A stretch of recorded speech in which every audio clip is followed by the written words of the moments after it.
80 lakh Israeli और 60 लाख कमोबेश आलम इस्लाम की अफवाज हम लोगों के लिए डूब मरने का मुकाम है। सर, मैं बस ये मजमूई खुद अपने आप को उसमें शरीक करके ये बात कर रहा हूं। जब वो तस्वीर देख रहे हैं, जब वो वीडियोस देख रहे हैं, जब वहां से आने वाले इमेजेस देख रहे हैं, तो वो बर्दाश्त नहीं होते मुसलमान होने की नाते से कि हमारी तमाम इस्लामी ममालिक के अफवाज के जो सफा सलार हैं वो तो हजरत खालिद बिन वलीद के जानशीन बनते, वो हजरत उमर फारूक के जानशीन बनते, वो हजरत इमाम हुसैन रिजवानुल्लाह ताला अलैहि मजमाइन के जानशीन बनते, वो सलाउद्दीन अय्यूबी के जानशीन बनते। लेकिन अफसोस कि हम खामोश हैं। सर, जनाबे वाला एक इत्तेहाद बना था आलम इस्लाम की अफवाज का,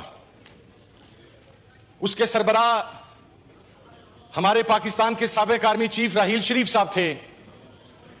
उनसे पूछना है कि जनाबे वाला 70,000 लोगों की शहादत के बाद अभी भी कोई हिकमत अमली है या हमने अपने मुफादात ही को डिफेंड करना है?